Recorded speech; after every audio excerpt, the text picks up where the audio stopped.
Today we're going to read Rosie Revere, Engineer. This is a story of Rosie Revere, who dreamed of becoming a great engineer. In Lila Greer's classroom at Blue River Creek, young Rosie sat shyly, not daring to speak. But when no one saw her, she peeked in the trash for treasures to add to her engineer's stash. And late at night, Rosie rolled up her sleeves and built in her hideaway under the eaves. Alone in her attic, the moon high above, dear Rosie made gadgets and gizmos she loved. And when she grew sleepy, she hid her machines far under the bed where they'd never be seen. When Rosie was young, she had not been so shy. She worked with her hair swooping over one eye and made fine inventions for uncles and aunts, a hot dog dispenser and helium pants. The uncle she loved most was zookeeper Fred. She made him a hat to keep snakes off his head, from parts of a fan and some cheddar cheese spray, which everyone knows keeps the pythons away. And when it was finished, young Rosie was proud, but Fred slapped his knee and he chuckled out loud. He laughed till he wheezed and his eyes filled with tears, all to the horror of Rosie Revere, who stood there embarrassed, perplexed, and dismayed. She looked at the cheese hat and then looked away. "I love it," Fred hooted. "Oh, truly I do." But Rosie Revere knew that could not be true. She stuck the cheese hat on the back of her shelf, and after that day kept her dreams to herself. And that's how it went until one autumn day, her oldest relation showed up for a stay. Her great-great-aunt Rose was a true dynamo who'd worked building airplanes a long time ago. She told Rosie tales of the things she had done and goals she had checked off her list one by one. She gave a sad smile as she looked to the sky. "The only thrill left on my list is to fly. But time never lingers as long as it seems. I'll chalk that one up to an old lady's dreams."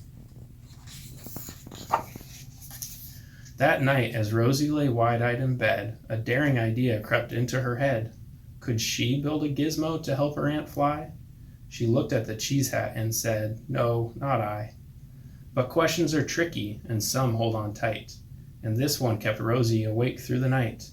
So when dawn approached and red streaks lit the sky, young Rosie knew just how to make her aunt fly. She worked and she worked till the day was half gone, then hauled her cheese copter out onto the lawn to give her invention a test just to see the ridiculous flop it might turn out to be. Strapped into the cockpit, she flipped on the switch. The helio cheesecopter sputtered and twitched. It floated a moment and whirled round and round, then froze for a heartbeat and crashed to the ground. Then Rosie heard laughter and turned round to see the old woman laughing and slapping her knee. She laughed till she wheezed and her eyes filled with tears, all to the horror of Rosie Revere, who thought, "Oh no, never, not ever again will I try to build something to sputter or spin, or build with a lever, a switch, or a gear, and never will I be a great engineer." She turned round to leave, but then great-great-aunt Rose grabbed hold of young Rosie and pulled her in close, and hugged her and kissed her and started to cry. "You did it! Hooray! It's the perfect first try. This great flop is over. It's time for the next." Young Rosie was baffled, embarrassed, perplexed. "I failed," said dear Rosie. "It's just made of trash. Didn't you see it? The cheesecopter crashed." "Yes," said her great aunt, "it crashed, that is true. But first it did just what it needed to do. Before it crashed, Rosie, before that, it flew. Your brilliant first flop was a raging success.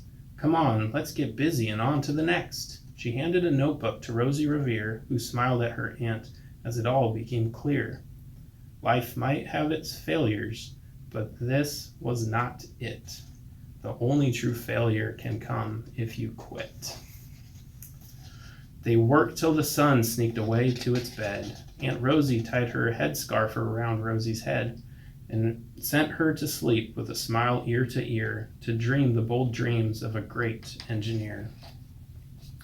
At Blue River Creek, all the kids in grade 2 build gizmos and gadgets and doohickeys too. With Each perfect failure they all stand and cheer, but none quite as proudly as Rosie Revere. The end.